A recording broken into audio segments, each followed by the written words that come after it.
that has been a topic that's been hot in real estate as well. Like one of our best performing lead magnets in sales webinars is ChatGPT. Top 7 ChatGPT prompts for real estate that we've engineered for creating listing descriptions and stuff like that.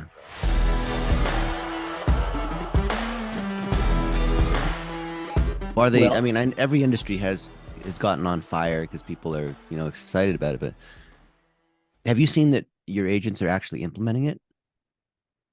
So I usually start that webinar off with like asking questions and say, how many of you are using ChatGPT? Right. You get like half the people half the people have dabbled in it or whatever. But then what I'll do is I'll ask them, well, how are you using it? And a really small sliver of the audience will have, oh, I use it for my listing descriptions. Okay.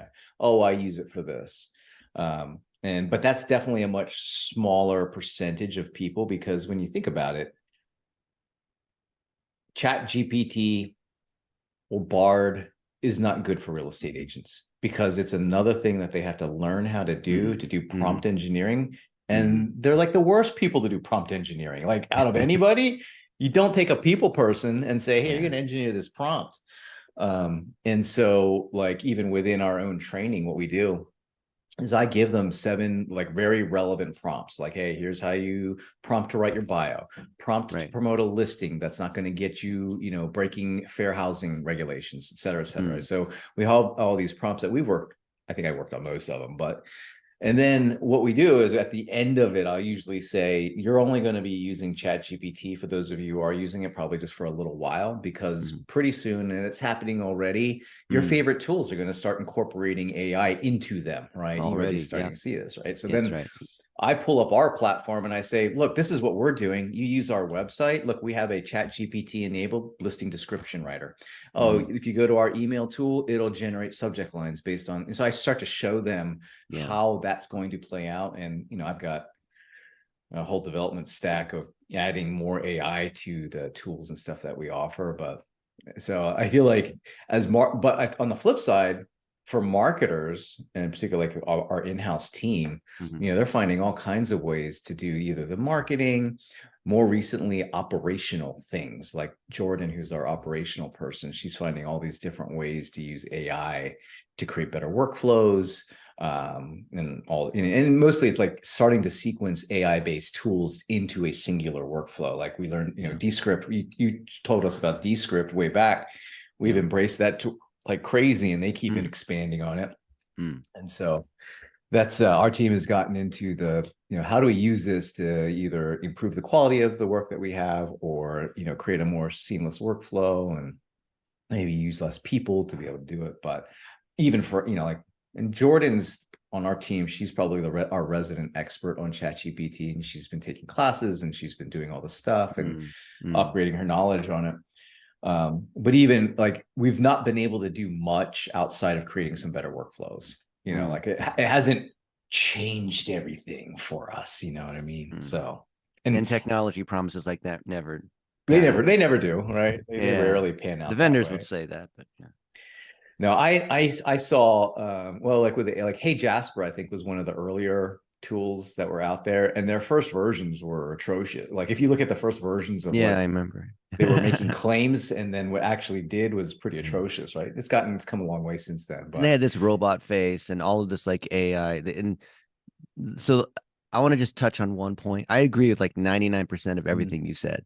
Like I think you are on top of it more than any industry person I've talked to that's verticalized. So I've been to so many AI conferences that are just on AI. I mean, I was the MC at Perry Marshall's 3-day AI summit, and I feel like I'm all AI'd out from the last year or two, but in interviewing these people, Sam Woods or whoever, they from like the deepest technical engineering people to the more marketing sort of, promotional Dave Rogan Messer, Jasper thing. There's one thing I've noticed that's true that I'm pretty sure now, and that is the people who are people, like you mentioned, are ultimately the ones who are going to win with the AI. because the AI is an advisor. And if you are real and human and you have core values, like I interviewed Charlene Lee, right? She was the lead person at Forrester, and she and Scoble and all of them have been talking about AI. They've said that if you this feels philosophical, but it's not the prompt engineering. And Jordan can learn all that kind of stuff, and that's cool. Just like getting better at Microsoft Office and every little feature inside Microsoft Office, but it's the people who have the better things to say that get amplified. And like you said, it the last thing you said, where it's helping us get more work done with less people, improving the workflow, automating. It builds checklists. Even like you can pump stuff in, and it'll whatever, organize it. It'll solve math problems, like all that. But the biggest thing is that if you're a people person, the more people oriented you are, ironically, the better you will do with ChatGPT or whatever LLM. Why I think do most you people miss that because they think it's why do this you feel that way? technical secret prompt. Here's the secret to headline writing. The secret, no, it's not the magic words to say. It's, are you empathetic enough to be able to carry a conversation and understand angles that you might have missed because you have blind spots? You care so much about people that gets amplified. Like all tools are amplifiers. That's why Google's not banning people that are using ChatGPT. Anyway, I just wanted to say that one thing. Interesting. I agree that it's not in the engineering for agents, right? It's going to be in figuring out how do you turn a good real estate professional, which there's actually a lot of headwinds even on that, with commission lawsuits going on and stuff right now, which everyone's freaked out about. But ultimately, good agents they're going to get past that. And the question is, will they be able to find the right tools, the right guidance to be able to leverage AI? And I think they will, even just by, as companies start to integrate them, those that pay attention to it, those who are astute, those who are concerned about their message, concerned about the voice, which, let's face it, 90% of agents are not concerned about that. It's really a small top sliver. I agree, though, those people have a lot to benefit from it. Just like in marketing, I feel like a lot of marketers too. Here's my speculation is that there's about to be, and there already is, a lot of crappy marketing in the world. And it's going to be a lot more for a season of time, because people are going to use these tools to create. They weren't doing good social media posts before. They're going to be worse now, right? Like, they're going to be, there was one a client sent me, and it was, they were trying to do a 1-minute video, but instead of doing the 1-minute video the way you teach it, it was using the AI female bot. It was a guy, by the way, who was using that female bot voice. And it was like creepy as all get out. I was like, oh no, please don't. I actually messaged him and said, don't do that anymore. Stop posting on social media. But I think that, and you're already starting to see a lot, just more content can be created, not necessarily anyone even, and the people creating the content, and I see this in real estate, I see this in the real estate marketers, not real estate agents, but people who are doing marketing in real estate, is they're not good judges of good marketing in the first place.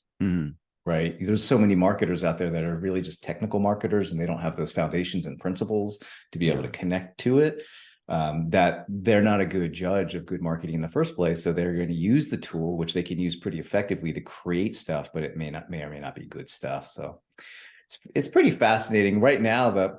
That was the hot topic for many, many months, for us. And I bet you it will come back. Right now, starting in October, we have these commission lawsuits that are about to begin in real estate. So NAR's, you don't follow real estate news, but there are 2 really large class action lawsuits, of which all the major franchisors, the largest MLSs, and NAR are all a part of. And the commission law, and there's 2 of them, Sitzer, and there's these 2 cases. And really what they're getting at the heart of is they believe that this is an antitrust issue, because the idea that here's what their core issue in the case is, that the seller pays the buyer's agent fee, right? So that what the commission lawsuits are saying is that inflates, because the seller's paying the buyer agent fee, there's no negotiation on that part. So they believe that commissions are inflated because there's no negotiation. Now, from one perspective, that could seem true, but you could also create a lot of other perspectives that show that that's false. Really, it's like, so people have settled. Remax settled for $55 million. Anywhere Brands settled, which, a lot of class actions, it is just chasing after the money. It's not about the justice of the issue. And like, but NAR is saying that we're going to trial. We believe that we're right, and we're going to take this thing to trial. And the thing is, I know Gary and I were talking about it. He's like, they're both right and they're both wrong. And so it's really going to depend on how well can they convince a jury that this is a good thing and that it's not breaking any Sherman antitrust issues. So I don't know, like, it's got a lot of people freaked out, because if in real estate, if like, let's say if you want to buy a home and you want representation, now the buyer's agent potentially would have to negotiate their own fee directly from the buyer. That doesn't happen today, right? When you go buy a home, you don't sit down and the agent doesn't say, so here's what my fees are, and this is the value that I'm going to provide for those fees. And most agents won't even get a buyer rep agreement signed, right? Like, which is to say that, hey, we're exclusive, I'm going to represent you in this transaction. Most agents don't even push for that because they're afraid to do it.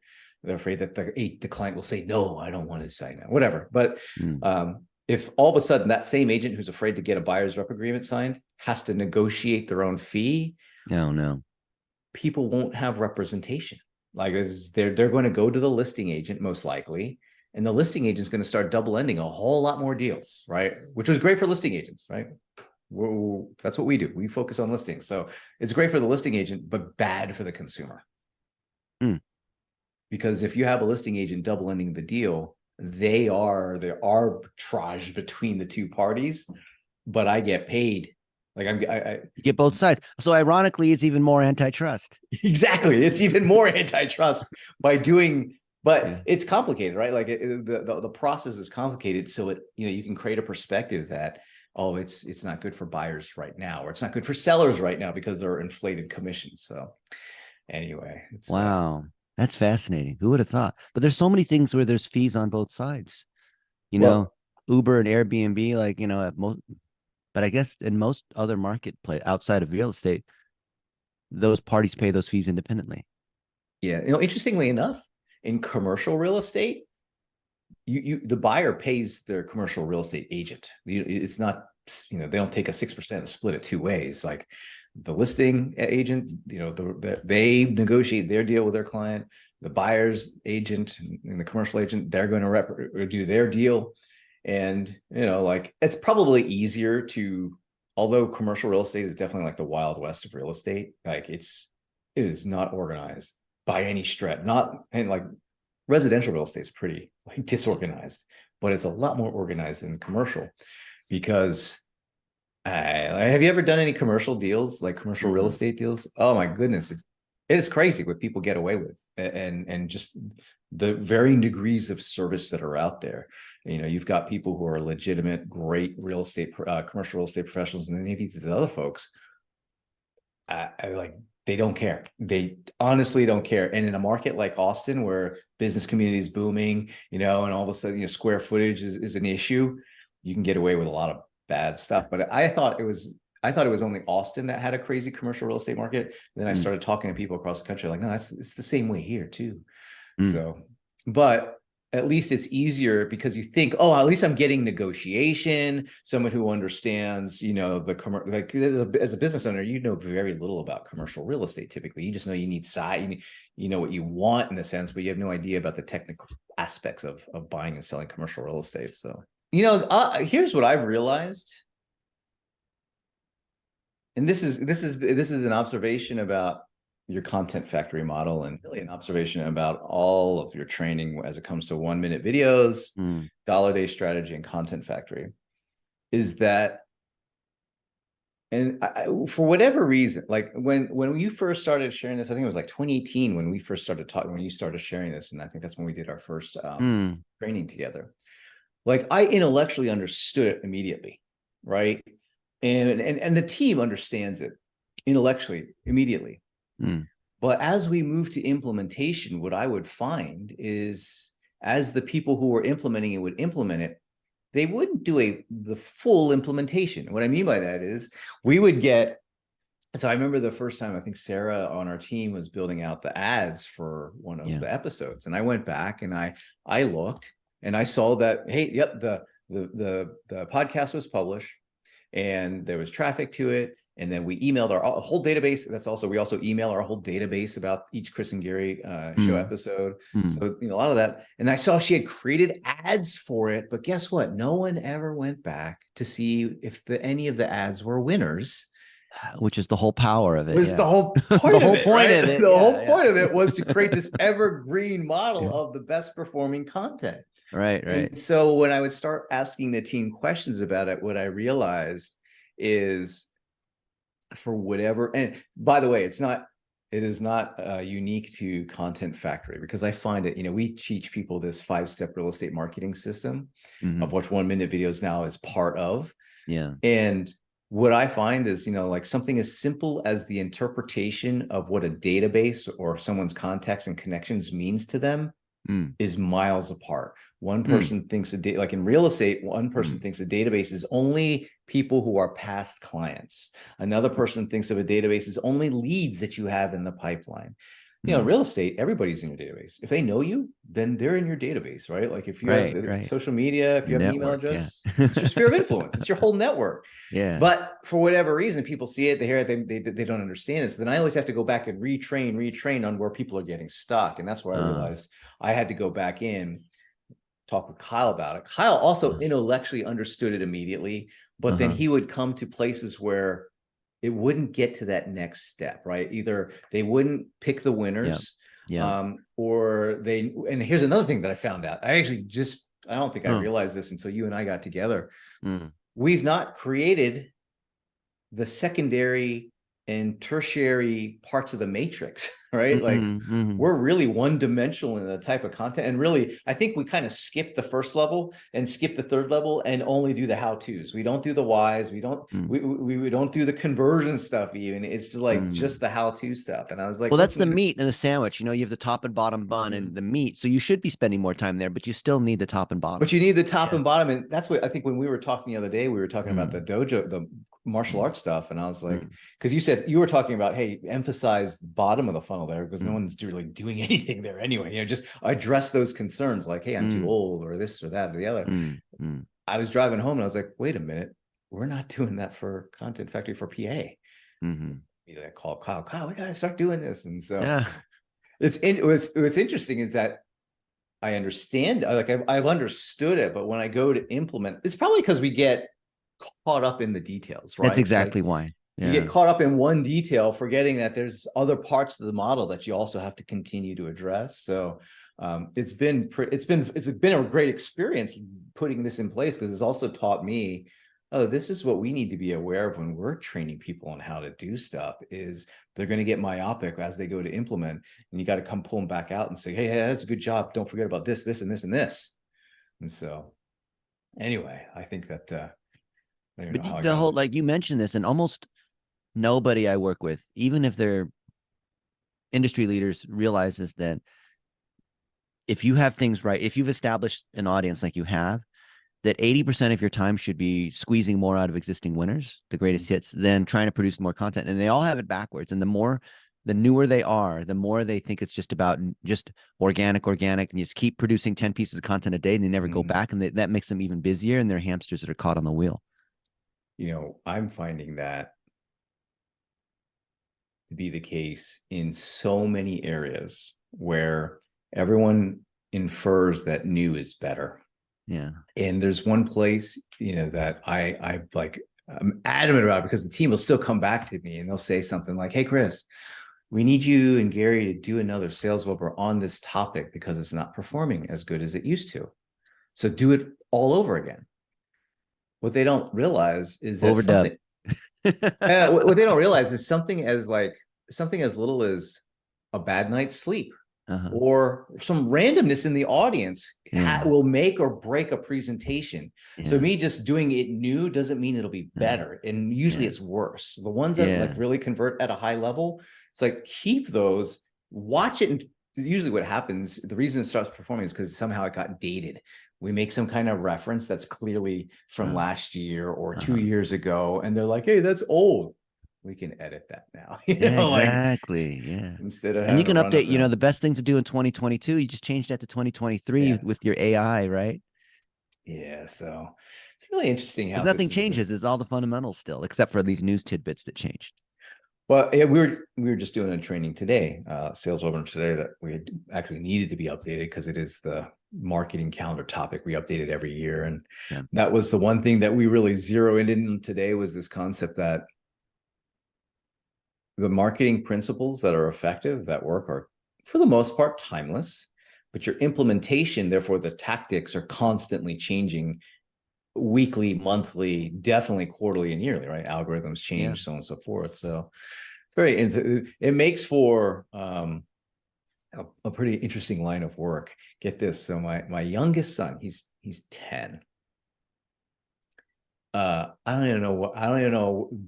This is since you and I met. Like, this is a new development for my two sons. It's actually two of my Okay. sons. All right.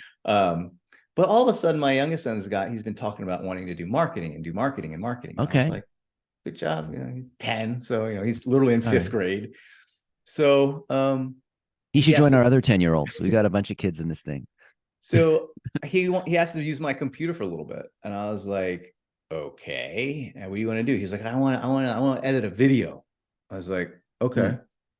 I want to edit a video of Max, his brother, doing some karate stuff. I was like, Okay. okay, well, here's the computer. Here's some stuff. Like I was cooking dinner, so I really didn't have Okay. time to do much. What program So did you give him?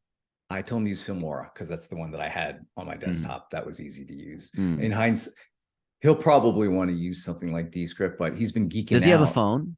Not yet. Not Okay. yet. Otherwise, I would have said use CapCut.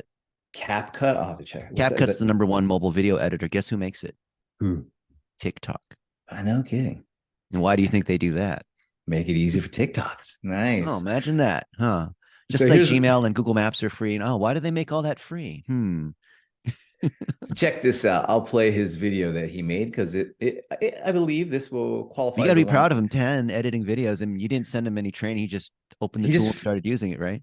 Yeah, he even started. He figured out how to slow the time down. I didn't know how to do that in Filmora until he showed me how to do it. Wow. Like, I'll play the video. I gotta This share is like the sound. infant with the iPad, huh?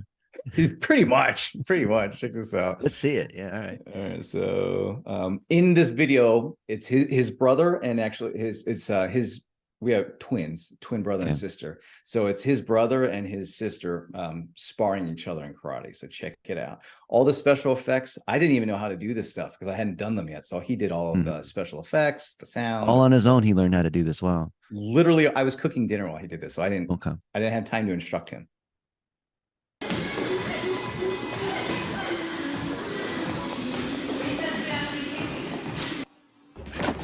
Oh, cool. Little slow-mo Bruce Lee effect.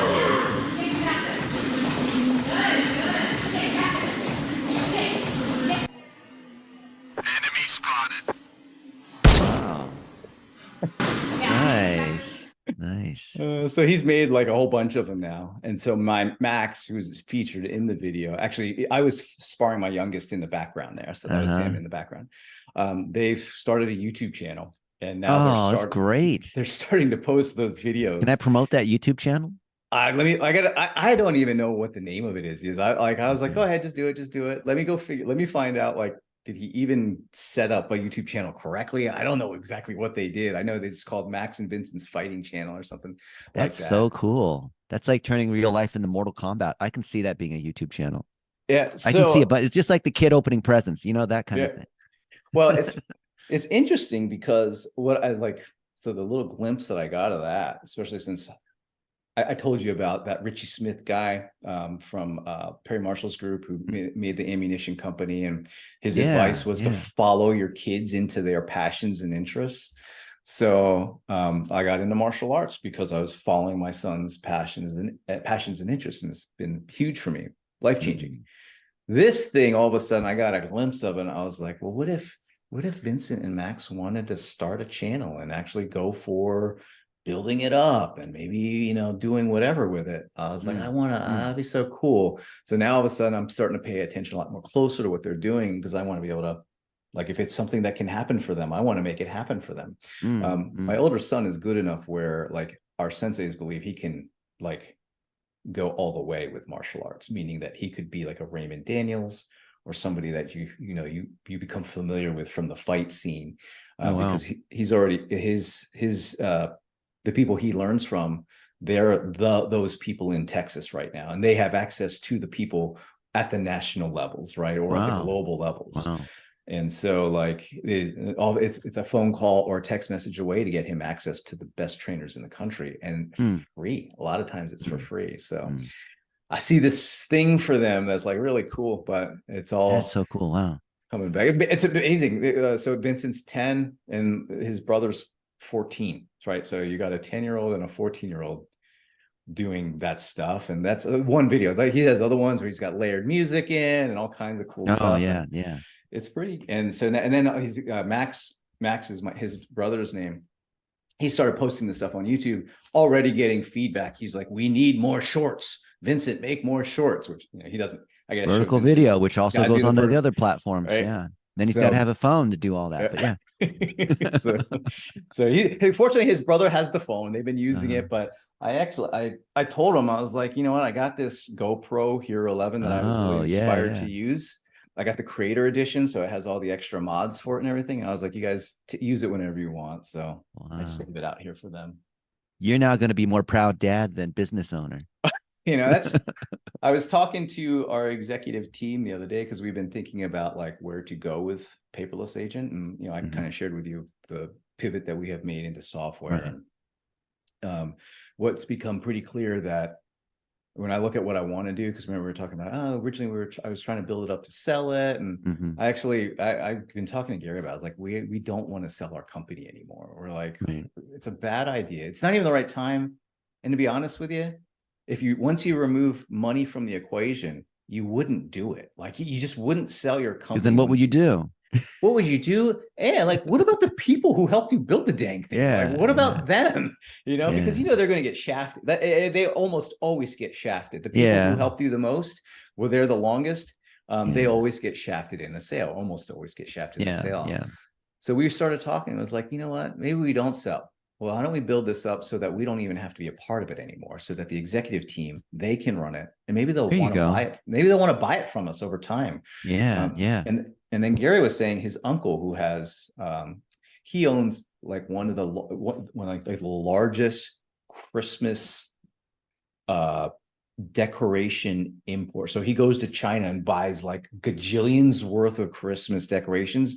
And when you go to Home Depot, you look on the box, it says Raz Imports. That's his uncle's company. Oh, wow. That's cool. And he was saying that, his uncle's probably like 70 now. So he did this a while ago.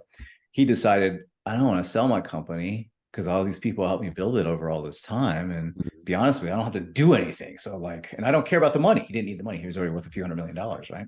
Because the company paid him over time. He made money along the way. Yeah. So what he decided to do, he turned it in. What do they call that? Like when it's an employee, like every employee has shares in the company. I forget what they call that, like a SAP, or I don't know what it is. But basically, the executive team and employees bought the company from him. It's like a payback program. Like he's owner or finance, whatever, just paying back over time. And I was like, Gary, that's the way to go. All right, like, forget about all that other stuff. We should do that, because the one thing, and I know I'm selfish about this, and I know Gary's selfish about it as well, I just want time now. I really just want lots and lots of time to go help my kid with videos or doing whatever, or go to these band competitions. So it's you can have your cake and eat too. You can sell it to the people that you help grow the thing. So it's as if you sold it, but you still have it. Yeah. So, and I kind of floated the idea to one of our executive team members, and he was like, you should do that, Chris. That's what I want. And he was like, that's what I wanted all along. And I was like, oh, interesting. Why didn't you say something about that? And you get your time back. Yeah. So, wow. And to be honest with you, it doesn't take a lot of time now. I was journaling about this. I only work a few hours a day. Right. That's not a lot of time. Like, when you look at like how much money we make and the size of the organization, to only work a few hours a day, that's pretty good. Like most people have to grind a lot more to be able to do it. So anyway, it's all fun stuff. And the work I get to do is fun, which is why I like our conversations, because I learn so much, and it's all like permeated through entire life. It's like 1 minute I was thinking about this. I was like, oh shoot, I was trying to help my sensei with the dojo stuff, but helping my sons is actually way more interesting. I mean, I love my But as your son sensei. grows, that helps the dojo, right? Anytime Right, the it influencer totally mentions does. whoever, the products that Max and Vincent use, I mean, Yeah. all that No, even because sponsorships and yeah.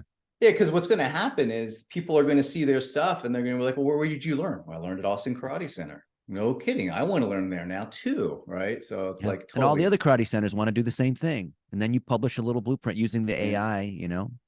Yeah. So Yeah. anyway, good stuff. Good stuff. I don't want to command any more of your time though. I know we've I'm got having a good time. I'm good, doing this for fun. good, Yeah. good. Yeah, so, well, let me show you one more video that he's worked on then, Okay. because he's got. Let me see if I can get one with some of the sound. I can't believe he did this. It literally blew my mind because He's 10. He's 10, and we Good consider grief. him the baby of the family too. That's the crazy thing. Like, That's nuts that he learned all this on his own. I don't even know. I mean, he was always a kid to figure it out, like technology. Even the Yeah. older kids, if there's something of theirs technology-wise break, they'd say, give it to Vincent, see if he can figure out how to fix it. I mean, he doesn't even have a phone, and he would fix their Yeah. phones for them and Yeah. stuff like that. Huh. And That's the so stereotype, isn't it? exactly. So, but we were like, my wife is, I showed the stuff to my wife, and she's like, oh, that's so cool. What she doesn't realize is how hard it is to do what he did, to do it with zero instruction. Like, Yeah. that's the thing that impressed me. So let me see which video is this. I think you and I are too old for that. It takes me forever. Like learning new software, it's not so much that I can't figure it out. It's the willpower to continue figuring it out. Exactly. You know what I mean? It's like, I should Yeah. just have somebody do this for me now. So I'm stuck in my habits, hopefully. I don't know. so here's another one that he put together. Music, titles. There needs to be a voiceover. There needs to be a story. There needs to be a title. So that, every type of video editing is in any story there has to be some kind of friction or some sort of issue, right? Some challenge to overcome, right? That's what I need to teach him next is storytelling. Yeah. You know, he's got the technology figured out, Yeah. you know, and he'll continue to understand it and evolve that. Storytelling and copywriting. He needs the storytelling element, which actually his brother is pretty good at. The talent in those videos. That was me fighting with Max, but his brother's pretty good at coming up with hooks and angles. And so he has one, for example, Raymond Daniels is considered one of the best strikers in the world.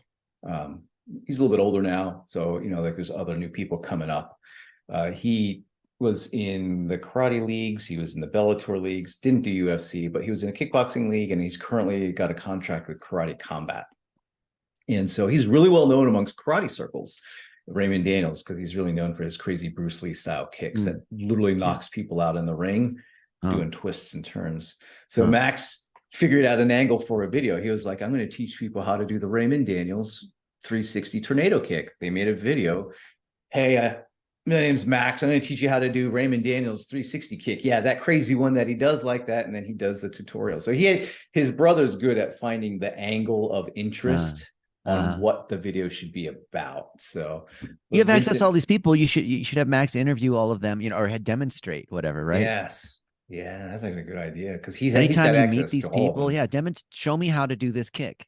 Yeah, actually, because we know the guy, one of it's a competing dojo, but it's like up in Leander, so it's not really competing. Their friend, our master, and the guy who owns that one is their friends.